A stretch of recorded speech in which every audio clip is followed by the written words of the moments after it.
There are so much confusion, I believe there is, when it comes to eating food, when it comes to what is considered healthy. It was like coming home to me. Like all of a sudden, my body made sense, my personality made sense. It gave me the permission to actually be who I am rather than pressure myself into a one-size-fits-all way of being. Ayurveda gives you that handbook. Ayurveda is like that handbook of life. It feels like everybody around you tells you like it's normal. It's normal to have period pain. It's okay to have this. But what Ayurveda says is that it's not normal. For us to experience that kind of pain, all of it is not normal. And it is absolutely possible to have a pain-free period. The health of the woman, our bodies are the soil from which the next generation grows. I think all of it starts with us as women recognizing that, recognizing our value, prioritizing ourselves, and learning things like Ayurveda to keep ourselves in the best state of health we can. Welcome to the Womben Wellness Podcast. I'm your host, Usha Nandi, and you're in the right place if you're looking to heal yourself as a woman, not just for you, but for all the women who came before you and all the women who will come after. Learn ancient practices, hear vulnerable stories that remind you you're not alone and you're definitely not crazy, and tap into the bravery that it takes to be an undomesticated woman in the world we live in today. 3 years ago, I had the most amazing Instagram live conversation with Dr. Varalakshmi Yanamandra, and that conversation inspired me to go back to school full-time for Ayurveda. Studying Ayurveda has not only changed my relationship with my body, but also transformed my relationship with the world around me. Ayurveda teaches that we are nature. And whether you're brand new to this 5,000-year-old medical science from India, or whether you're a seasoned geek and practitioner like me, there's something in this conversation with Dr. Varalakshmi for you. And I want to make sure that you stay all the way till the end, where we get into some really juicy concepts for women about Ayurveda. This will give you a great basic understanding of Ayurveda, teach you some of the key fundamentals, and also some very practical information that you can know as a woman to keep yourself well. Dr. Varalakshmi is an Indian-born, Birmingham-based Ayurvedic practitioner and gut and hormone well-being coach with 13 plus years of clinical experience as an Ayurvedic physician. She integrates evidence-informed Ayurvedic with lifestyle coaching and collaborates with conventional care to support complex metabolic and inflammatory conditions. She's the founder of a Birmingham-based Ayurvedic center, and she leads clinical services and community education as she appears on international podcasts and advances women's health through practical programs and resources. I hope you enjoy listening to this conversation as much as I enjoyed recording it. I'm joined today by Dr. Varalakshmi, who is an Ayurvedic physician. Thank you so much, Dr. Varalakshmi, for coming on and sharing your wisdom with us. Thank you for having me. I'm so thrilled to be here. I'm so excited to introduce the women of the Womben Wellness Podcast to Ayurveda. For those of you who are listening who are familiar with this incredible science that is referred to as the mother of all medicine, or for those of you who have never heard about what Ayurveda is, I hope that we can make today's conversation really practical, because when I found Ayurveda, it totally changed my life. So Dr. Varalakshmi, I've always been interested in health. You know, I'm a Vata Pitta just like you. And so I'm really easily inspired. And I remember when I found Ayurveda when I was 19 years old in India, it was like coming home to me. Like all of a sudden, my body made sense, my personality made sense. It gave me the permission to actually be who I am rather than pressure myself into a one-size-fits-all way of being. And I know that women out there today are inundated with so many health trends and health fads and told this food is good, this food is bad, don't eat that, you should eat that. And what Ayurveda specializes in is really the fact that there is no one size fits all, that we actually all have a unique path to wellness. So I'm wondering if we can just start at the beginning, sharing like what are the basics of Ayurvedic medicine? What even is Ayurveda? If there's newbies here who have no idea what it is, how would you explain it? It's so true. To sum up that, there are so many so much confusion, I believe there is, when it comes to eating food, when it comes to what is considered healthy. Some days they say, oh, fiber is healthy, but then the other days coffee is healthy. But it's not true that many of these foods, although natural, if you use them in a certain way, it can have a impact on your body versus the impact it has on my body. So I absolutely agree that Ayurveda is that clue that we are missing in the modern day with all this overloaded information about too many things. We have too many choices and we are unsure about what to pick, what is the right one for me. And this is where Ayurvedic wisdom comes really handy. And to answer your question, what is Ayurveda? So the word Ayurveda, which is very simple, Ayu means, it's a Sanskrit word. Ayu means lifespan. Veda means studying. You can also say Ayu means life. So it's a science about how you can actually expand your lifespan, but also live your life in a way that you have a qualitative health. So it focuses on everything that comes under that scope of health, health when it comes to physical health, mental health, and also a little bit about spiritual health. It also covers a vast thing about how our behavior should be in a way that, how you would be good if you do good, bad. So it's a very vast science. And to explain it to someone who doesn't know anything about Ayurveda, what I would say is that Ayurveda gives you that handbook. Ayurveda is like that handbook of, life. And it has written the handbook about what you should do the moment you wake up. And it has given complete instructions on what you should do from the moment you wake up and what you are supposed to do when a season changes. And for us women, we have different seasons. Even in a month, we are seeing different phases with our hormones. So Ayurveda clearly says each phase is represented by different energies. And if we can try to add a little bit of tweaks with our diet and the type of exercise we are doing, that's all you need to do. So it's like that handbook for our life. If we have a little bit of understanding about that, then it's so easy to navigate and you will never get confused, no matter whether you come across with coffee or fiber, like I said before. So I think Ayurveda is like a handbook for life, I would say. I love that. Thank you so much. And, I was just thinking back. So for everyone listening, I got to have Dr. Varalakshmi on our Instagram. I think it was like 2 years ago, 3 years ago. And actually that conversation was so uplifting for my spirit that you inspired me to go back to school for Ayurveda. So I just want to thank you. I don't think I've told you that. So I just want to thank you for that. And I can absolutely agree that when you find Ayurveda, it's like this feeling for me was like, how did I not know this before? And also some part of me knew this before because Ayurveda is not a regular, Western science. It's an observational science. And so can you explain a little bit more about like how Ayurveda draws parallels between our bodies as women and nature? If we want to understand the most basic and fundamental theory that forms the basis for everything that we talk in Ayurveda, it's called Panchamahabhuta theory, which means that 5 elemental theory, which we call it. So there are 5 elements. What Ayurveda says that these 5 elements form the core for the formation of the universe or the nature around us. But at the same time, these elements coexist or inside our body. And they're also responsible for everything that's happening inside our body as well. So it's a very beautiful way to put it. Like everything that's in the universe is also exists inside your body.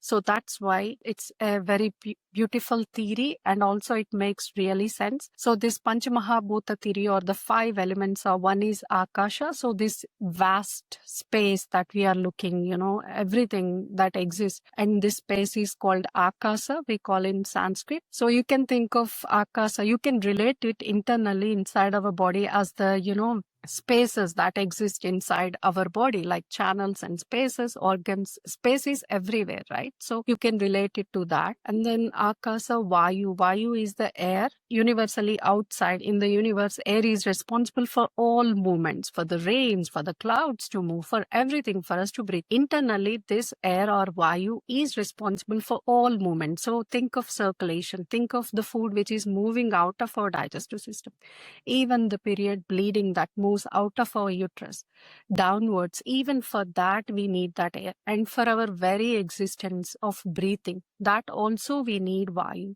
So we can relate that as that. And then Prithvi, which is earth. Earth is like, you can relate it to the solidarity or the structure that exists inside our body, like our bones, the solid structure of our skeleton. Everything that is solid inside our body is because of the element earth.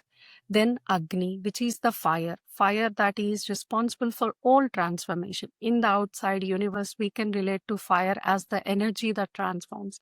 And it is the energy that gives, like the sun. From the sun, we get this energy. So it is responsible for everything, all chemical reactions that are happening. Internally inside our body, it is responsible for digestion, metabolism, and any other transformation that is happening. For all of that, Agni is responsible. And Jala or water is the last one. And then water represents all the fluids inside our body, inside the channels, the blood, everything that's moving, even the fluid inside our joints. It represents the Jala Dhatu. So all these 5 elements, when they combine, actually they form 3 doshas, which we call Vata, Pitta, and Kapha. So Vata is a combination of air plus ether, Vayu plus Akasa. So imagine Vata as the element or the dosha energy that's responsible for all movement, but it is also responsible that vastness, that inspiration, which you told me, like, you were Vata Pitta in the beginning, and that inspiration actually comes from that energy of having that constant nature to think and constant nature to have ideas, but also to expand, to have that imagination. Without imagination, I don't think any idea that comes can be put into action, right? So that amazing quality that many of us have is because of that Vata. And physiologically, Vata is responsible for everything, for us to breathe, for us to, for us to poop, to be crude, for us to have proper menstrual cycle every month, for us to have babies, everything that moves inside of our body, this Vata dosha is responsible. It is also the creation. It's also, a lot of us have this creative ideas to paint, to do something, invent something. This is all actually coming from that Vata dosha. And Pitta. Pitta is the combination of fire plus water. So it's like that liquid lava. This is what I tend to describe Pitta as. So you need that. It is what inside our stomach, which gives us the digestive juices to digest everything that we are eating. And it is also that thing that we need inside our head to implement the ideas which we are actually having. So to give us that fire, to give us that zeal or passion, that is all actually given by Pitta. And inside the body or physiologically, Pitta is also responsible for things like our skin, for our skin to have bright color and for our skin to have that nice shine. So, and also all the chemical reactions that are happening, Pitta is actually indirectly involved in many of these things. And the third, last but not least, is Kapha. Kapha is a combination of water plus earth. So Kapha is that dosha that gives us stability. It gives us the weight. So Kapha is responsible for that mucus or that sticky parts inside our body, like the fat, like the joint fluids inside our joints, and also inside our mind to have all that fat which keeps us grounded. So inside, it also is responsible for us to have that stability with our ideas, to feel more grounded in everything that we are doing. So as a combination, Ayurveda says these 3 doshas physically, physiologically, and also emotionally can impact us. And they're also responsible for all of these actions. From birth till death, they have a role to play. And in a way, what we are eating. So like everything from the food, lifestyle that we follow, what we are drinking, and how we are thinking, even the thoughts that we are having, and sleep, everything that we are doing in a given day has a bigger impact on these doshas. And once these doshas are impacted, that's when our health also gets impacted. I love that. Thank you so much. It's like I feel like I'm back in Ayurveda school. I'm just like looking at you like this is so beautiful. And I just want to recap that because, you know, a lot of times people can get like lost in the Sanskrit and the new terms.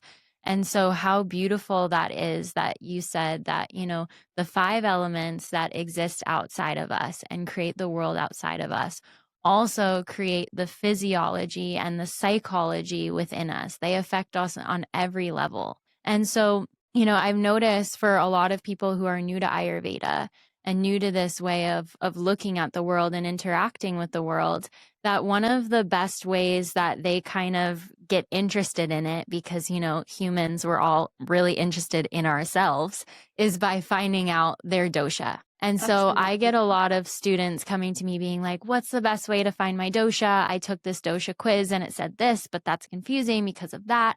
And so what's the best way to find out your dosha? Is it with a dosha quiz that's online? Is it going to an Ayurvedic doctor like you? What's the best way for someone who's listening, who's like, I want to know my constitution? How can they do that? So the golden standard is to go to an Ayurvedic doctor and get your dosha checked. And the confusion arises. Yes, the dosha quiz are actually a great way to get you enticed, to get you attracted to the science. And yes, some of the things that you find on dosha quiz are actually true, and it is true. But the confusion arises here because when you are going on a dosha quiz, it doesn't differentiate between 2 terms here. One is called Prakruti and one is called Vikruti. So Prakruti is like that phenotype. So this is the standard, like you have a formula. Think of it as your mind-body formula. Let's call it that.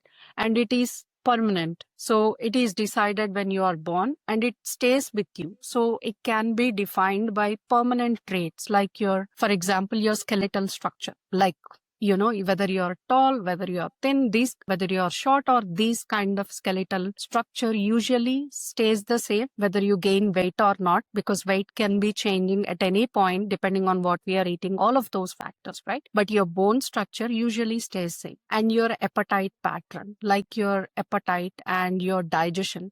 When we are looking at someone, the digestion usually stays the same. Like someone who is prone to dry stools, constipation or so, they tend to always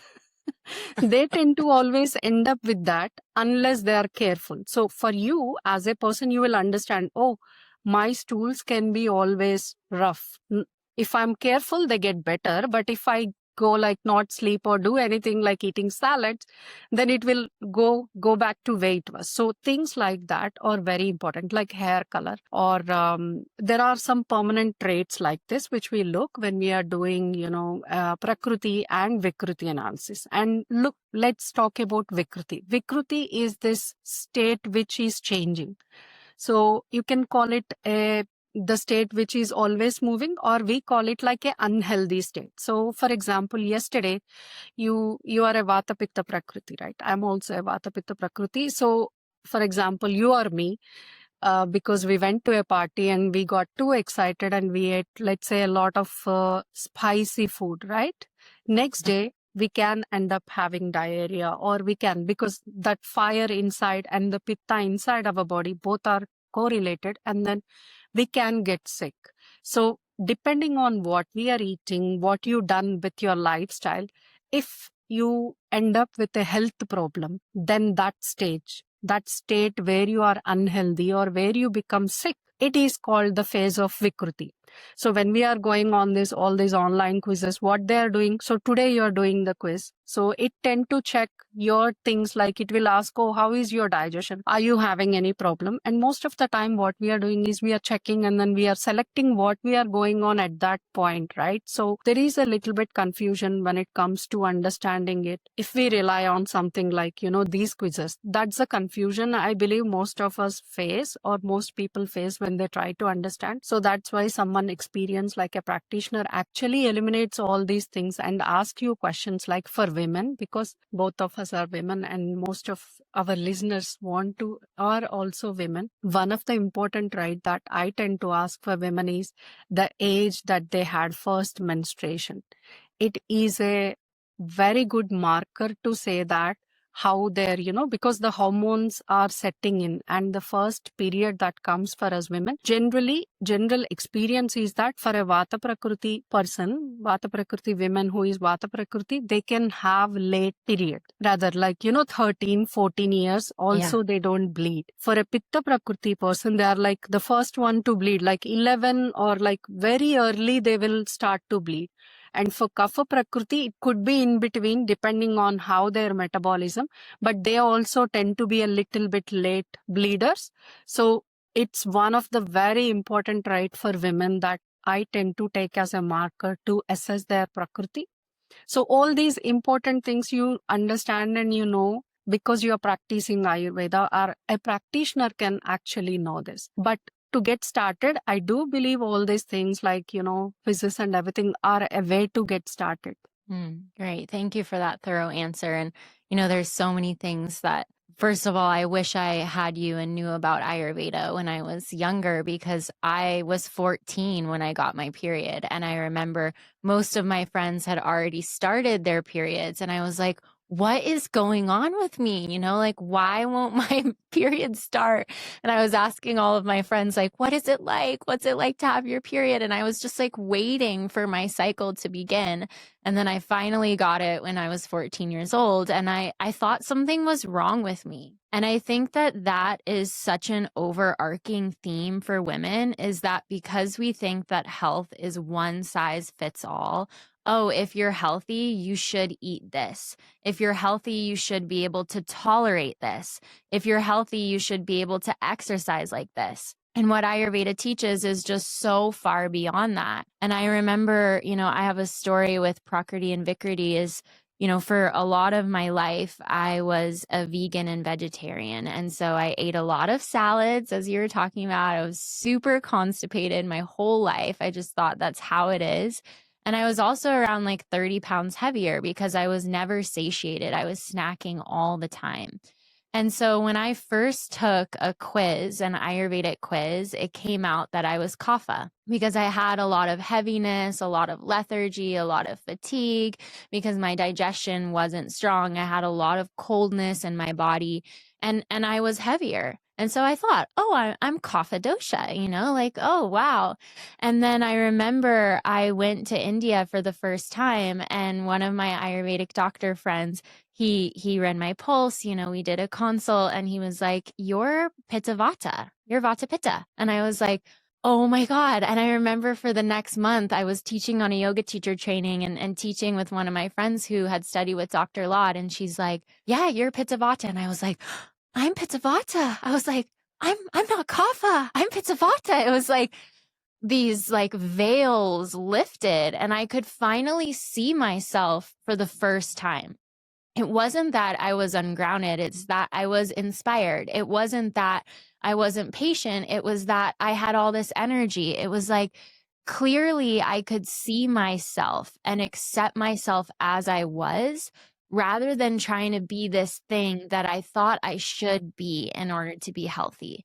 And so for everyone listening who doesn't know their Prakriti, their true nature, their original blueprint, their formula, like Dr. Varalakshmi said, I just highly recommend learning what it is, because in my work as a facilitator, as a teacher, it even helps me so much. Even when I'm not doing an Ayurvedic consult, it's like, I know how to work with my Vata Pitta clients. I know how to talk to my Pitta Kapha clients. It's like, it's such a different way of being because of the elemental balance. It affects how we interact with reality, how we express, and how that divinity moves through us. So I just love so much what you shared, Dr. Varalakshmi. It makes me excited because I can go back and remember how exciting it was for me to find out my Prakriti and feel like for the first time, I was seen. I knew who I was. It was okay to be me. And that was such a pivotal moment in my life. So thank you for sharing that. So I want to go into kind of like a different way. I'm wondering, are you like up for a little experiment with me? I sent you questions over, but in my true Pitta Vata way, I just want to experiment a little bit. Are you up for that?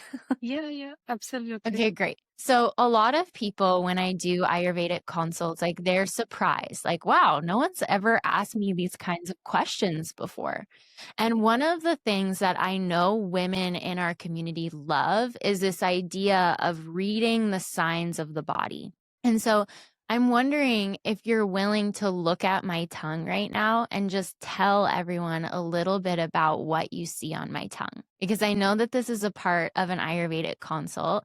And I think it's really new for people who are in the West, because we go to the doctor, an allopathic doctor, and they're like, okay, did your dad have heart disease? Did your mom have this, that, this? Like, how are you feeling today? And then we're kind of sent on our way, rather than looking at our body and what's going on there. So would you be willing to look at my tongue and just tell everyone what you see? Absolutely. Yes. Okay, great. I'm like, I'm going to get myself a free Ayurvedic consult on this podcast. Okay, great. So for everyone listening, I scraped my tongue 7 times this morning. Okay, so that's important to say. So I'll just tell you that too, Dr. Varalakshmi. Okay.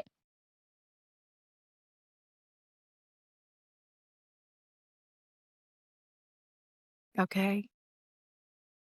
Don't be shy. You can tell people if I have imbalances. So for the most part, your tongue looks healthy to me because it has a nice pink color and it's not too shiny or too bright of a pink color, which could mean some deficiencies like B12 and, too much excess heat or pitta in the body. Then you can see tongue becoming too much shiny or pink. And it looks like you're well hydrated. So that means that your Kapha dosha is also not lacking in any way. And it doesn't have any coating at this point. So because you already I scraped cleaned and it. stuff, it doesn't have any kind of coating. Generally, the most common one we tend to see is white coating. It can be thick. We can also notice things like sliminess on the tongue, and we can also see cracks in the tongue, which is another very, very common thing. I think 70% of my clients, because I work with a lot of gut health patients and digestive issues, for them, they have either crack in the back of the tongue or crack in the middle of the tongue. It usually indicates that there is dryness in the body. So we tend to see this with a Vata Prakruti person having constipation kind of issues. We can also see this with people who have spine related disorders, like someone having spine issues and stuff. Then also we see like it's connected to our tongue. So it's amazing how much everything is connected. You'll be surprised. But 80% of the time when I see clients and ask them, I get this back niggling pain in my middle of my back, or they say, yes, I have a history of back pain. It's so clearly connected. But coming back to your tongue, for me, it looks quite healthy and I didn't see any generally we can also see things like ridges on the tongue, on the sides of the tongue, which can also mean some deficiencies and gut health issues. So none of those things are there. So I would say your digestion is quite healthy. Yay, thank you.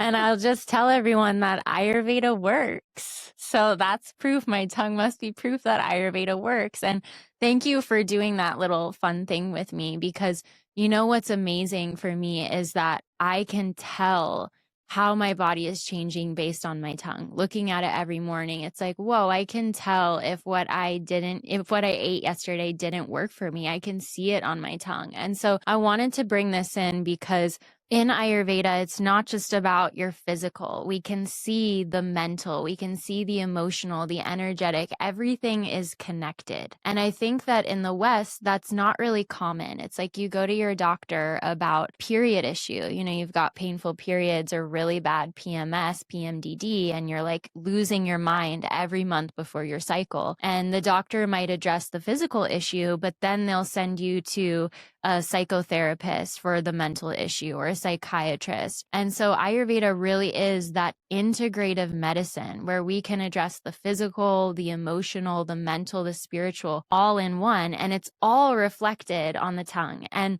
one other thing that I'm amazed too about Ayurveda before we move on is the pulse diagnosis. I remember I was with one of my teachers, Dr. Sheena, and she read my pulse and she's like, "Oh, you're like a person who shows up 100% for everyone around you. But then you're so sad when people don't do the same for you, and you hold it all in, and then you listen to sad music to cry and let it all out." And I was like, what is going on? Like, you just read my pulse and you know so much about me and my personality. I mean, I actually have a playlist called Songs to Cry To that I use to make myself cry. And so I'm just like always in awe of Ayurveda and just want to tell the listeners like how vast and deep this medical science really is, and for people to follow that inspiration to go deeper. And one of the areas that really changed my life with Ayurveda and helped my skin, my weight, my tongue, my hair, my mind, everything was when I started to learn about my Agni. So you mentioned Agni being one of the elements, but Agni in Ayurveda is more than just that. And I know that so many women listening have constipation, have bloating, have gas, have menstrual challenges. Maybe they're trying to work on their fertility. And all of this actually has to do with our digestion. So can you tell us a little bit more about what Agni is in Ayurveda and what are the signs that your metabolism, your digestion might be out of balance? Absolutely. So the Agni which we talked about early is the elemental form of Agni, but there is another Agni which we call it as the fire, but this fire usually resides in our belly and that Agni is called Jatar Agni. And Ayurveda also says there are forms of this Agni to the cellular level because cells also has to digest so much information, process all the DNA, all of that, right? But for now, we're just going to focus on the Agni, which is inside our belly called Jatara. So this Agni forms the basis for everything, like all the food that you're eating, to digest it, to metabolize it, to assimilate it, also for the elimination of that, right? And it forms the basis for having good hormones, good hair, good skin, everything that you actually talked about. And one of the very important thing, and it's like I always get fascinated by how depth Ayurveda talks about when they are describing the functions of this Agni, the Agni which is responsible for digestion. They beautifully say that if there is a abnormality in your Jataragni and you're not able to digest the food and all, you will start to feel less motivated. You will feel like you have no interest to do anything. Honestly, like you will feel like you don't want to get up out of the bed. So it beautifully explains the fact that Ayurveda, all those thousands years ago, understood the basic relationship that anything that goes wrong with your gut, it's going to have a super impact on our nervous system. And now, like in the recent years, we also understand that gut has like half of the neurons which we have inside our mind, and they have a constant chatter. And that's why whenever we are going for an interview or anything, we tend to feel those butterflies inside our stomach. Although all that is inside our mind, we still feel that feeling in the stomach, right? So Agni plays a huge role for inspiration, not just the physical energy, but it is the responsible for digesting energy, for us to have all these amazing nutrients and to feel motivated. All of these things are a result of having good Agni. And there are signs to say and different types of phases. In a way, we can say that depending upon an imbalance with your dosha, then you may experience different ones. Okay. So generally, the first one is called Vishamagni. Vishama means irregular. So whenever you eat any rough kind of foods, like you indulge in a lot of salads, you have a lot of meetings in the office and you're not sleeping well, you're overstressed. So there is a lot of dryness, not just physically, but mentally also. When we are not sleeping, we are experiencing dryness, right? So then you tend to experience this type of Agni, which is called Vishamagni. So how you understand this? You can have irregular appetite, means your appetite. Some days you feel too much hungry, like you want to eat the whole, like a genie, you want to eat everything. But then the other day, it's like nothing. It's like it's dead, like there is nothing inside stomach and you don't like to eat food. So that kind of irregular appetite, we call it. And then your bowel movements can be erratic as well. Like sometimes you have quite a bit of constipation and sometimes you have properly formed bowels as well. And you can also have things like mentally you can go through these emotions, which are like sometimes you're super happy, sometimes you can be very upset. Like even if someone like comes near you, you'll be like freaking out, like for no apparent reason. So this type of things, if you are experiencing, then it can be put under the term called Vishamagni. And usually Vata is the dosha. When there is an imbalance of Vata, we tend to see that, okay? And the second one is called Tikshnagni. Tikshna means sharp. So you may end up with this, like people with Pitta Prakruti can experience this a lot, but it also happens when we indulge in a lot of spicy foods, when we are eating quite a bit of sour foods, fermented foods, and your lifestyle is like you're constantly on the drive, means you're constantly doing something and you're not taking any break when it comes to your body or mind, anything, then it tends to create this excess heat and excess fire inside your belly, and it can cause problems like your skin starts to erupt, like you will have skin issues often. But digestion wise, you can have loose bowels. You can feel very sharp hunger. Like if you feel hungry, you need the food. If you don't have the food in front of you, you can turn like, very angry, like hangry, which they use very commonly, So that kind of thing we tend to see with Tichnagni. And you can also get anger, like you tend to lose it and then tend to get angry for everything. Those kind of symptoms we tend to see for Tikshnagni. Then there is Mandagni. Manda means slow. So you will have like very low appetite. People with Mandagni, it can be result of Kapha imbalance. So when you are eating heavy foods, let's say foods like with excess cheese, like dairy products, or wheat, like gluten, which is more sticky and heavy, these are all the things which attract more heaviness into the body. So that makes our Agni become very slow and heavy. So you can have like very low appetite, but emotionally you tend to crave food. Like, oh, I want to eat more.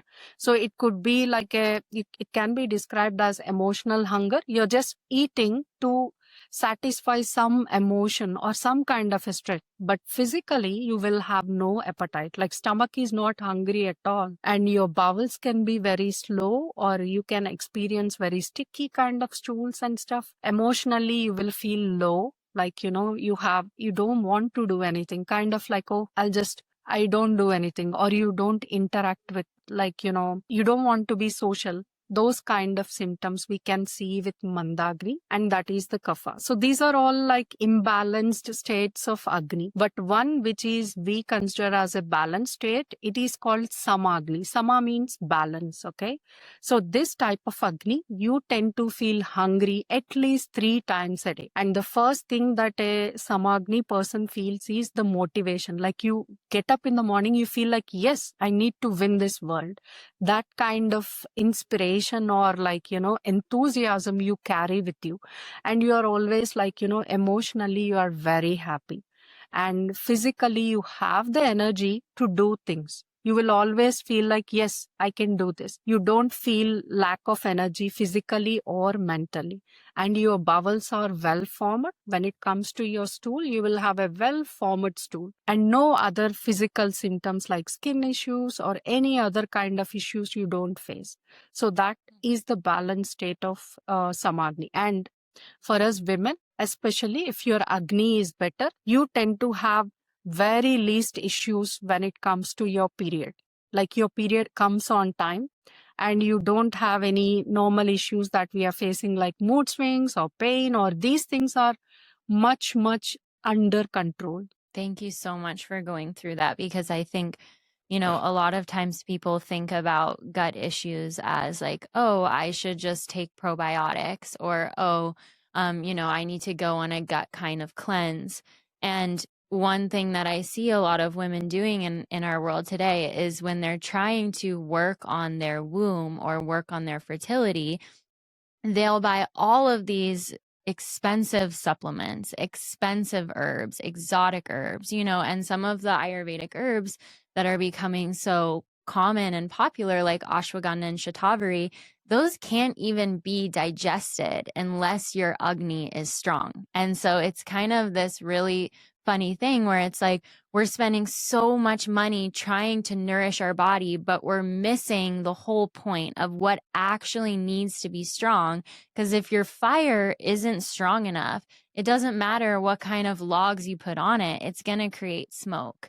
And so why is Agni so important for women specifically, like those who have period issues or those who are trying to build up their fertility or prepare for menopause? Why do we as women need strong Agni to build that Artava Dhatu, that reproductive layer? So, the way we understand tissue, like, how our digestion plays a role in our hormones, for that to make sense, I just need to explain a little bit of how we look at our bodies. In Ayurveda, we talk about 7 types of tissue systems. You can say that this is how. And when they're talking about like these tissue systems, these form the core for everything inside our body, how we look at different physiology and how the hormones, everything makes sense. So when we are talking about how digestion is related, a very simple way is like, think of that a mother has 7 kids, right? Like a mother has 7 kids. This mother is our Jatragni, which I talked about earlier, like that digestive fire. And these 7 kids are the 7 tissue systems inside our body, which are called rasa. You can think of it as the plasma or fluid state inside our body, rakta, which is blood, mamsa, which is the muscular system, and then majja, which is like, the asti, which is like the bone tissue or all the skeletal tissues, and then majja, which can be considered as like fat, and then the bone marrow, which exists, and then comes the shukra,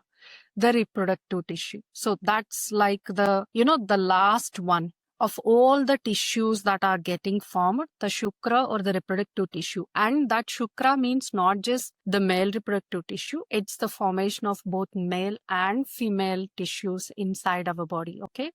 So how Ayurveda says is that when we are eating food, for example, we eat a meal of food and then the food is getting digested. And once that digested, this mother or Jatragni gives that nutrition as like a big lump of bread. How it goes to all the kids is that mother gives the food to the bigger kid and says, take a little bit of that food and then give it to the next kid. So pass it on like that. Okay. So what we are saying is, if this Jataragni has any kind of imbalance and your digestion is not optimal, the food or nourishment that comes out is actually not optimal. It's a suboptimal food. So whatever is passed on to the first kid, so everybody are sharing it, right? So everything is interlinked. By the time the food comes to the last or reproductive tissue as well, if there is any problem with the earlier tissue, there is a problem.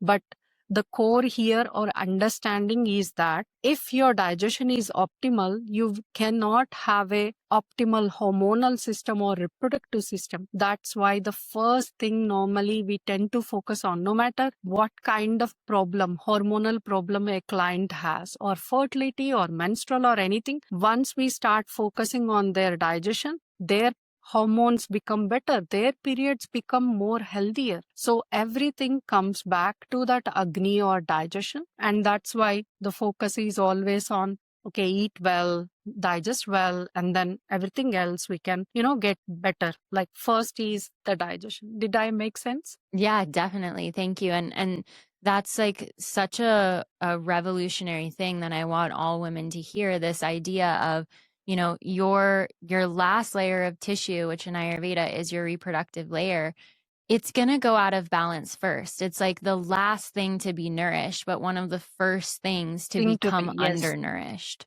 And Thank so you. that's why if you're listening and you've gotten really stressed and you got irregular cycles from that, or you have anovulatory cycles, or you're not ovulating, or, you've been grinding at your job for years and years and you're wanting to support your fertility, if you have painful periods, etc., your womb is going to tell you first what's going on because it's one of the last layers to be nourished. And so I want all women to know that, because women are sold so many products and so many expensive things trying to correct this imbalance with supplements and herbs without actually looking at, wait, do I have the strength to digest what I'm going to take in so that it goes where it needs to go? And I think for me, that was such a revolutionary thing in my health. Like everyone listening, I lost 30 pounds. And people think that it's because I was working out or I was doing all this crazy stuff. It's like, no, it's not. It's literally taking care of my Agni. And I remember when I did my first Panchakarma, it was such a weird thing because I had been taking biotin and, drinking like bone broth and like all of these different things for so long, trying to make my hair better, my skin brighter, my nails thicker. And I did a Panchakarma and I took care of my Agni. And all of a sudden, my nails were less brittle. My hair was thicker and shinier. My skin was, had more radiance. And it was all because I took care of that digestion. And so thank you so much for going into that. And one of the things I want to touch on while we're on this kind of like diet, digestion piece, I was actually on our Instagram this morning because in one of the podcast episodes I did on this Womben Wellness Podcast, it was about my journey back to meat. And so I was a vegetarian for like a decade and vegan at times.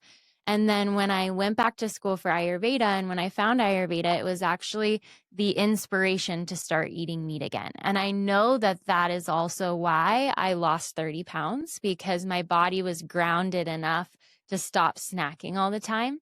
But a lot of people, I got a comment on our Instagram this morning, like, you eat steak and follow Ayurveda? How does that make sense?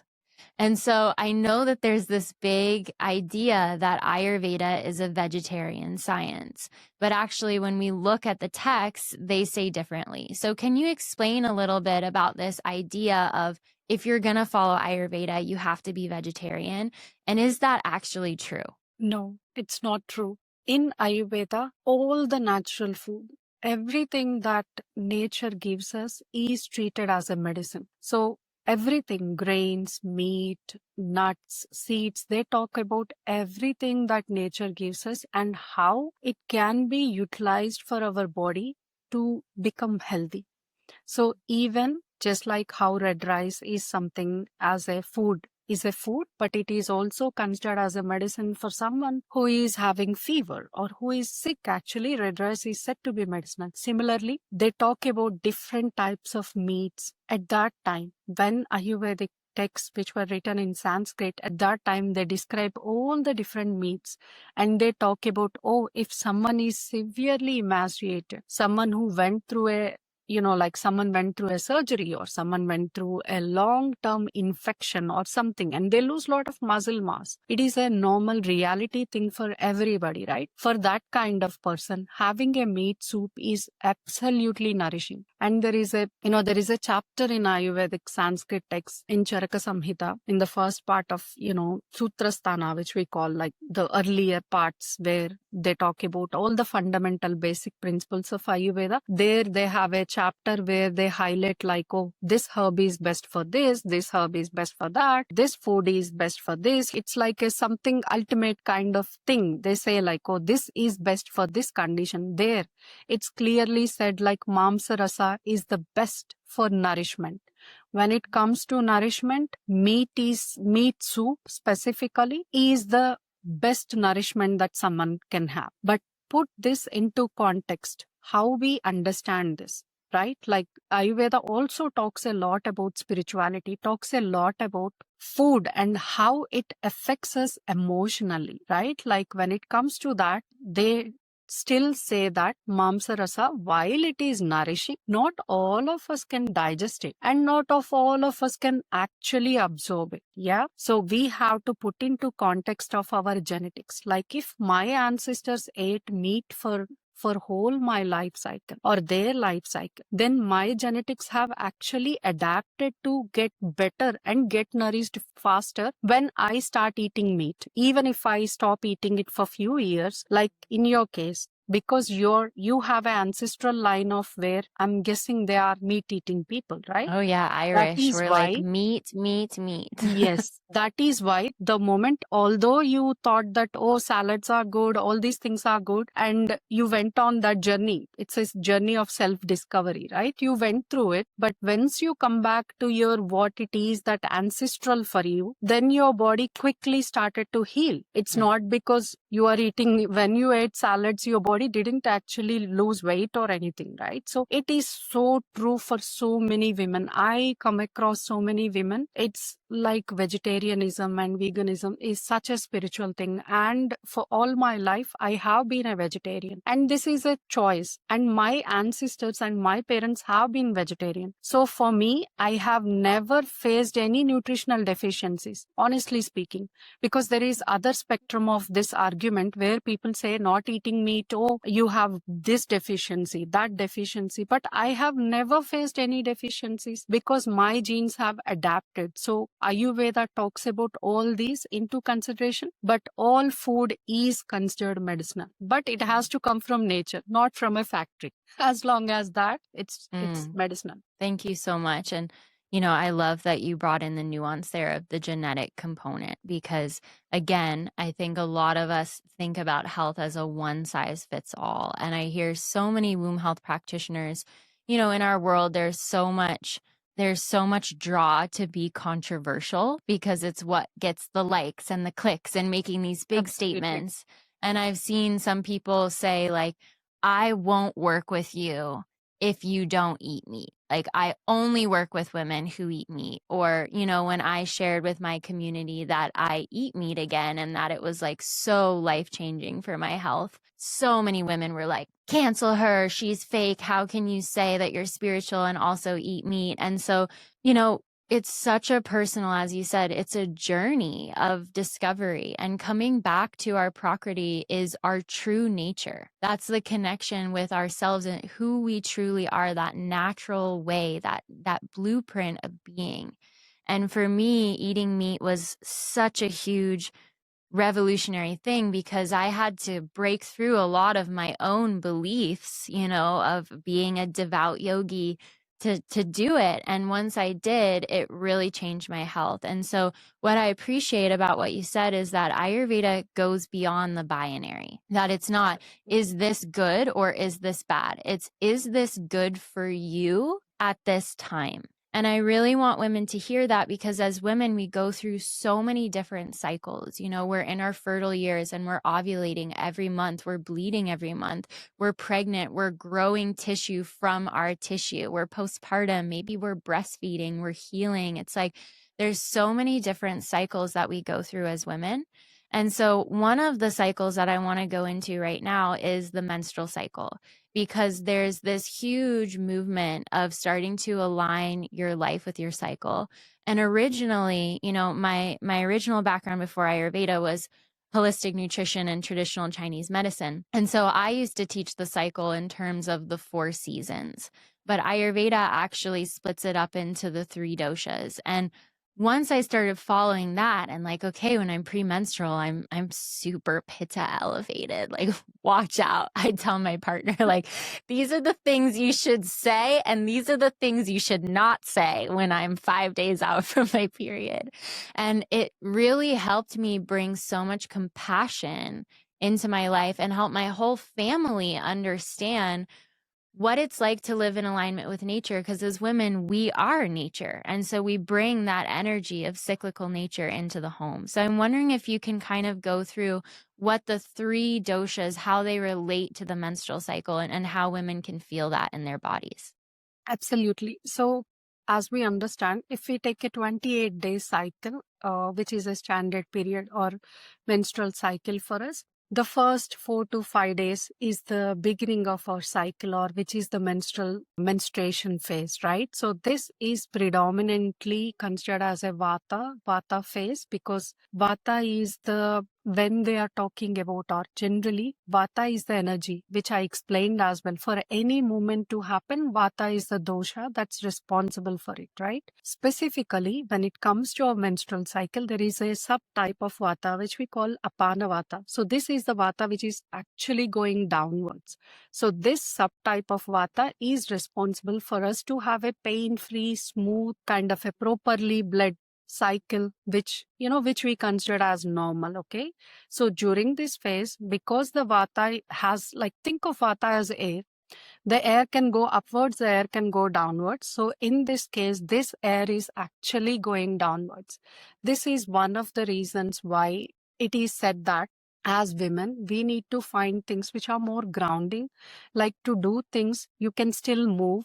Movement is like energetic thing for Vata, but you should not move excessively. As I said, this Vata is actually going downwards, right? But when you do things like jumping, or when you do things where you are excessively moving, where it is a strain for your body and your nervous system as a whole, then it can upset that Vata and cause problems. Normally, we tend to say more bleeding, more pain, and things like that. So as a whole, this phase, if you eat warm food, you tend to take a little bit of rest. If you feel any pain or if you feel discomfort, then resting, having warm teas like some ginger plus ajwain tea, which are said to be carminative, means they move this Vata downwards. And before the period, like not while you're actively bleeding, but before the period, if you do gentle belly massage, just applying warm oil on your belly and massaging and trying to move that Vata downwards, all these activities actually help us to feel more comfortable during this menstrual phase. So as a whole, that phase is considered Vata phase. And then we enter after our period, from the point of 5th day till we ovulate, like 13th day, or so. That is the follicular phase, where lot of us, I think so many women can relate to this. Like you will feel like you're a new person, like you Yeah, come I'm in out it of right now. it. I'm like, Yeah, I'm huge energy. different. Yeah, like that ad, they show like you have superb energy. You want to conquer the world. Mood is better. Everything is like you feel like, oh, I have a new body altogether. So this is because this follicular phase is where actually we have Kapha kind of dosha. So Ayurveda says this is the phase where we feel more energetic, because internally your body is preparing.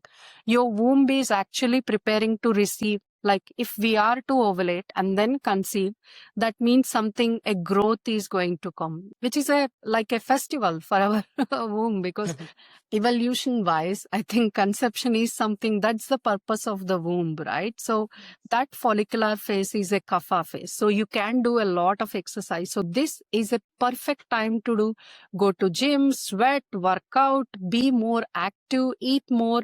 If you are craving, like body wise, if you are someone and the season is right, you are craving something raw, this is the time that you should enjoy those kind of foods. Even if you fast, this would be a perfect time for your body to have a little bit of that, even the fasting kind of thing. It's good to have those kind of things, exercise, moving, and trying to be more active, because you have good hormones, good level of all the estrogen, everything is in a good manner. You can do that. And diet wise also, adding a little bit of bitters, adding a bit of rawness into your diet, even with exercise, physically and mentally, we do add that dryness into our body. So it's a perfect phase for that. And then the ovulation comes. Once the ovulation happens, then we tend to enter what we call luteal phase. This is the biggest phase of our cycle, where we are internally, you can see a lot of circulation happens inside our womb. Our womb is preparing in advance. Whether conception happens or not happens, our womb starts to prepare, start to send a lot of blood to our endometrium, starts to layer it up in advance, thinking that implantation is going to happen. So that's like preparing. So this is considered as a Pitta phase, which we discussed earlier. Like any transformation in the body happens, then Pitta is the more energetic dosha, right? So this is the time where our mood is very, very tricky. It's like all over the place. It's the time I think all the partners or husband should be careful. Honestly speaking, the more and more we are growing close to our menstruation, like 5 days, as you were saying, 5 days before period, you are on like a hot, don't go near your kind of period, because this is the peak Pitta period. So during this period, the more you find comforting things. Prioritizing sleep is a utmost thing, because if we look at a little bit understanding in a day, Ayurveda says that different parts has different doshas influence as well. And once we cross 10 o'clock in the night, and if you're not sleeping till late, like 11, 12 in the night, due to work or whatever the reason, this after 10 to 2 in the night time is considered as a Pitta time, where emotionally we are very, very active. That is the reason why if we cross the mark of 11 or 11:30, many of us find it difficult to shut down, because you have too much fire energy going on inside your mind, and we also start to feel hungry. We tend to crave salty snacks. All of this is actually because it is a Pitta phase of the night. So if you are not sleeping on time and you start to eat salty snacks, all of these things during the luteal phase, you tend to face more bleeding. You tend to experience symptoms like tender breasts, especially because this is a symptom of like Pitta, excess Pitta in the body. So during the period, you will face all those symptoms. So it's important to prioritize sleep. It's important to have cooling things, normally cooling drinks like rose tea, jasmine tea. These kind of teas are very helpful. And just trying to calm your emotions. Find a safer outlet for any excess emotions like anger, irritation. Having a routine with your food. Food on time is another thing which keeps the Pitta calm. So having some nice, nourishing and cooling and sweet food like ghee in your meals is a perfect way to keep your dosha balanced during luteal phase. Thank you so much. I'm like laughing a little bit to myself, because it's funny how, as a woman, like you can know all of these things, like I went to Ayurveda school, I learned most of these things, and I was just laughing because we have like an amnesia sometimes too. The premenstrual phase can be so strong and powerful. And I remember just a week ago when I was premenstrual, I was really feeling the Pitta. I was feeling really irritated and angry, and I had stayed up late the night before, and I was in a fight with my partner, and I hadn't eaten for hours, and we're both Pitta Vatas, so you already know what that does to us. It's not good. And he was like, I think this is all because we haven't eaten. And I was so premenstrual and I was so annoyed. I was like, there's no way this isn't because we haven't eaten. Like my feelings are so valid and true. And then sure enough, he was literally sitting on the couch, like spoon feeding me vegetables, roasted vegetables. And we both just instantly calmed down. And sometimes, that premenstrual phase is so emotional. It's almost like so strong. Feels like yes, it's so strong. And so tell me, like, I know it's, related to Pitta, but like, what is normal? Like, and what is going into the area of like really bad PMS, PMDD? Because when I asked our community, 83% of them said that they experience debilitating PMS. Like PMS that really affects their relationships, affects the way they do their jobs, affects the way that they orient to life. So like, what is normal and what is going into areas of imbalance? This may sound a little bit surprising, but Ayurveda considers a healthy period is one where you are calm, where you don't have any PMS, and your bleeding is like at least 3 to 5 days, and you have 0 to like less than 20% pain and all of that. What I would like to say that is, I think even from my childhood, before Ayurveda entered my life and all, I used to believe for a long time. I feel very sad to say this, but I used to feel that period is a curse. Like when I got my first period and I started to experience the pain, experience all of it, like it's a whole lot of it for a teenage girl to go through it. And it feels like everybody around you tells you like it's normal. It's normal to have period pain. It's okay to have this. You don't have to feel upset, but it is upsetting to your core. You feel like, why am I going through this? But what Ayurveda says is that it's not normal for us to experience that kind of pain where it affects your physical life, where it affects your mood. All of it is not normal, and it is absolutely possible to have a pain-free period, a PMS-free period, where when I start to work with clients who have very regular periods, like 40 days, 45 days, who have horrible pain and stuff, they say, sometimes they send me messages which make me feel so grateful for Ayurveda. Like one time my client said me, I got the period and I didn't even realize that my period came until I actually went to the toilet, and then, or my panty got wet. It's so beautiful, that feeling that it happened so naturally. You don't know that it happened. So that's how a normal period is supposed to be. But I give that, given that we are living in a modern life, we are living a modern life where we cannot follow everything that Ayurveda says to the dot, or you are not able to follow or do everything to make sure that we are 100% better. But we can definitely incorporate some of the things which I told, like, if you understand your Prakruti and if you start implementing basic things like being more mindful during luteal phase, eat foods which are more in aligned with your body and the season and all. Many women I work with, including myself, I don't have any period pain anymore. I don't feel like period is inconvenience or it's a burden for me anymore.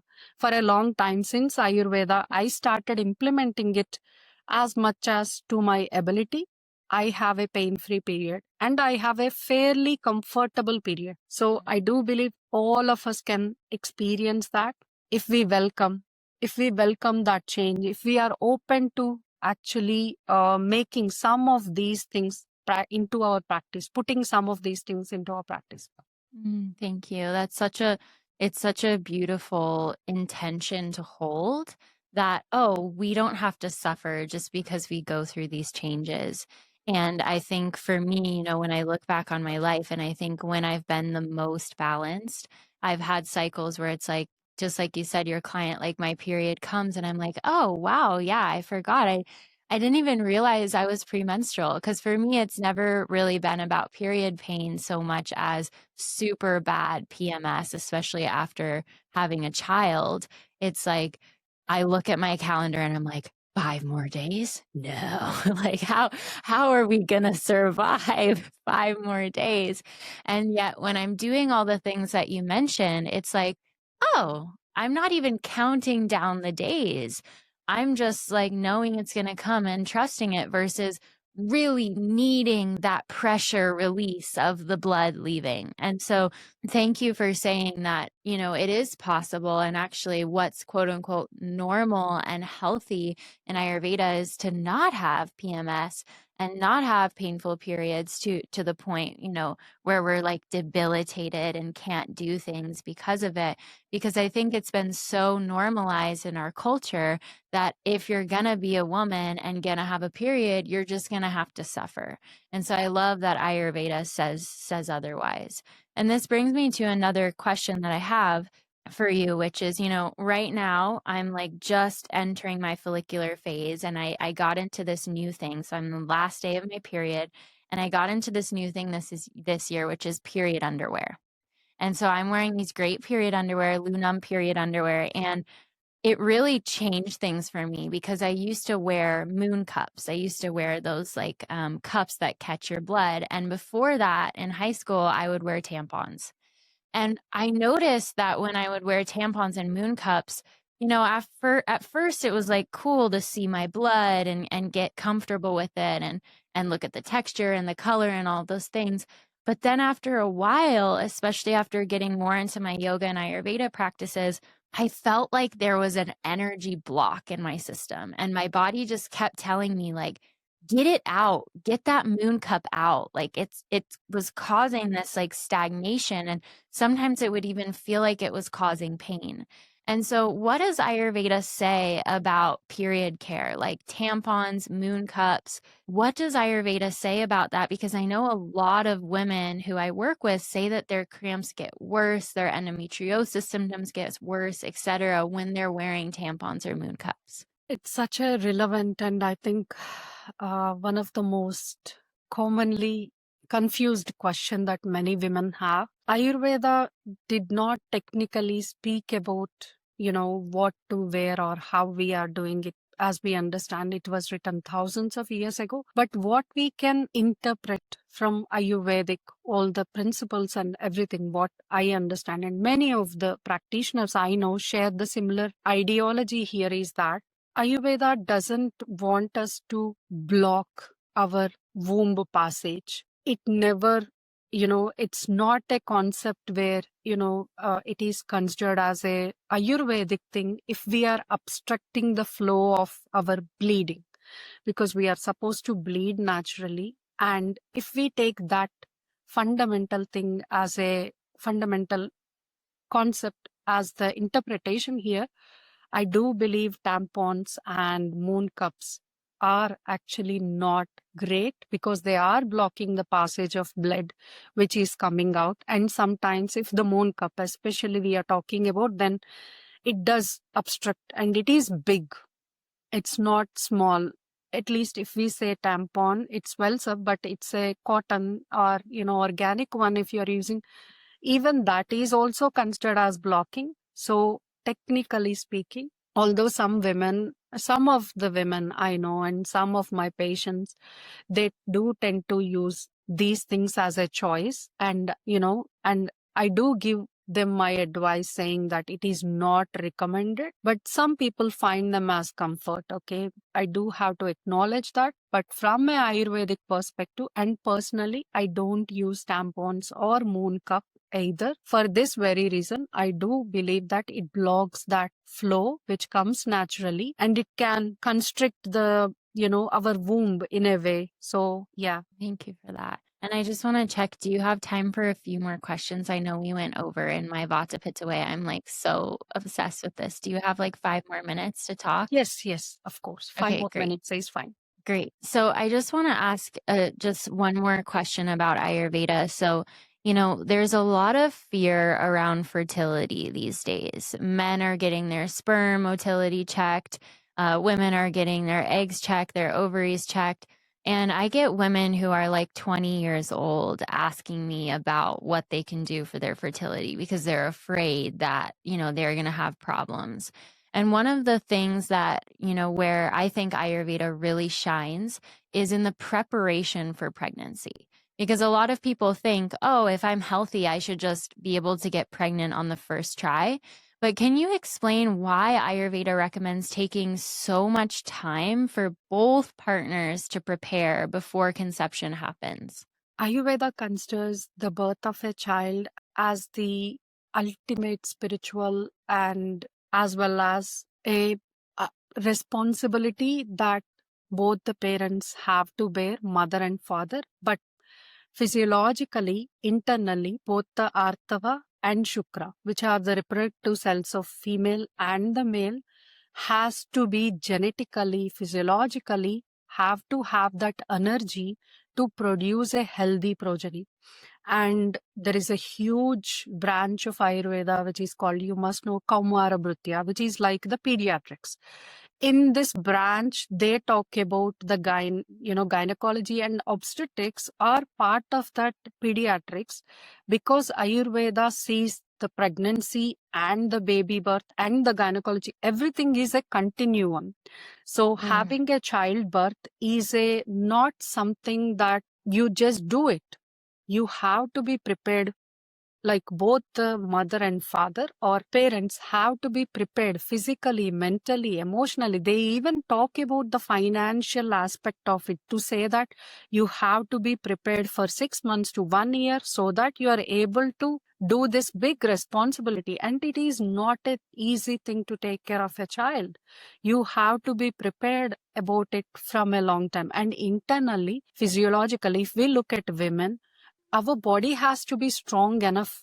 Our womb has to be able to be healthy to, take care of the child for 9 months, right? And why there is emphasis of the partner as well, as we understand now, there is a lot of science which came into this, and we know that if father has any issues, like if parents like father smokes or they have any habits like alcohol or anything like any other kind of habits, it can have genetical impact on the baby. This is the reason why Ayurveda says, and if you look at, they talk about specific issues, each and every specific genetical conditions that child can actually inherit if the male or female reproductive cell is not healthy. This is the reason why Ayurveda puts so much emphasis to ensure that you are giving birth to a healthy progeny, and also they stay healthy for the entire lifetime. That is why you have this much preparation. Panchakarma is advised, and also a lot of counseling for the mother and preparation for the mother, what food she should eat during this preconception time,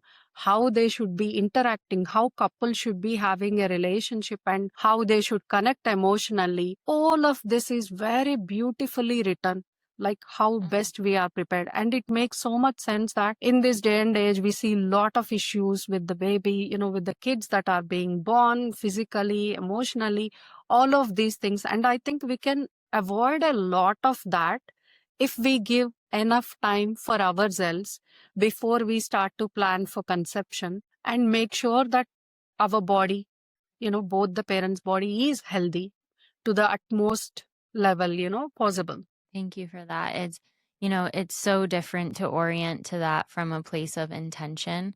And I can speak to, I did not have that with my daughter. I got pregnant unexpectedly, and I had only been doing like a fertility protocol for like a month. And I really paid for that in my pregnancy, in my postpartum. I was so depleted. It took me years to rebuild. And it's actually one of the reasons I went back to school for Ayurveda, because it was one of the only things and paths that helped me feel like I got myself back, and actually to an even healthier state after that eventually. But I really want all women to hear that the more you can slow down and have intention, the better. And I don't remember, it might have been Pava Prakasha, but there was an Ayurvedic text that I was reading in school that talked about pregnant women should only be around sweet things, sweet words, sweet Yes, tastes, it is true. sweet energies. And Yes. because that sweet is building. And I remember thinking like, oh my gosh, this is not how we treat pregnant women at all in our world. So I think it's may not be sweet. It is about like people, pregnant women should be happy, should be around people she loves. She should not, feel even 1% worried about anything. She should eat whatever she want. Like you have all the things, like it's so emotionally you are so taken care of. Like you should not worry at all. And when the pregnant woman becomes 4th month, which is, we call it Dauhrudini stage, which is like you have two hearts, right? Like the baby heart and your heart. So during this time, it is said that any cravings that the pregnant women get, unless they are like, really, really something that's completely unhealthy, it has to be honored 100%. And it is said that the baby is asking for these and it should be honored. So I think, sorry to cut you in between, but it's so No, I love that. important. Ayurveda emphasizes that women are the center to this. And just because they are saying women are center to that, they also said that men play a huge role. Men has to eat healthy. They have to follow all the important bits before conceiving, because that is another thing. I think it's loosely taken, or it's taken it's taken as like a granted thing, like where, oh, you have to eat, women are getting pregnant, but it's both. They both play an important role and 50-50 role, although women are carrying the child. So Ayurveda beautifully emphasizes that. So every step of the way, there is a care for women, even after she delivers, how she should be cared, how she should be looked after. Everything is written actually to emphasize her health. I love that. I remember, first of all, thank you for saying that about the men and the women, because I see so many modern women, myself included, put so much responsibility on ourselves. If there's a problem, having miscarriages or with fertility or with the pregnancy or after, there's so much blame we put on ourselves as women. And I see so many women going through these really intense fertility protocols while their partners don't do anything. And so part of that preconception process is both you and your partner locking in together and taking that commitment together, because you're both creating that life. And I'm so grateful you mentioned this, because I remember when I was in Ayurveda school, I learned the 8 branches of Ayurveda, and I was like looking for, where's the women's health branch? Me, and I'm like asking my teacher, like, where's the women's health branch? And he was talking about the pediatric branch. And I was so inspired to see that Ayurveda really centers the woman and recognizes that the health of the woman, our bodies are the soil from which the next generation grows. And that's something that it like almost brings tears to my eyes, because how important are we then for the health of our families, for the health of future generations, for the health of the world? And I think all of it starts with us as women recognizing that, recognizing our value, prioritizing ourselves, and learning things like Ayurveda to keep ourselves in the best state of health we can. So thank you so much, Dr. Varalakshmi, for all of your wisdom. I feel like I'm back in Ayurveda school. I feel like so much lightness after this. And for anyone who wants to connect with you, do you do consultations? Do you teach courses? Like, tell the women listening, how can they connect with you? Yes, thank you so much for having me. And I really enjoyed our conversation. And yes, I do offer personalized consultations and healing programs if you are going through any kind of gut and hormonal issues for the women of, women community. I also offer courses and stuff, so they can follow my Instagram page if, I am sure you're going to share that. So, and you can DM me anytime, any questions about Ayurveda, anything that you want to know to get started. Awesome. Thank you so much again. Thank you. Thank you so much for tuning in to the Womben Wellness Podcast. If this episode touched you in some way, it would mean so much if you could subscribe and download this episode. If you want to learn more about my work, you can go to womenwellness.com or come say hi on Instagram, send me a message, and tell me what you loved about the show.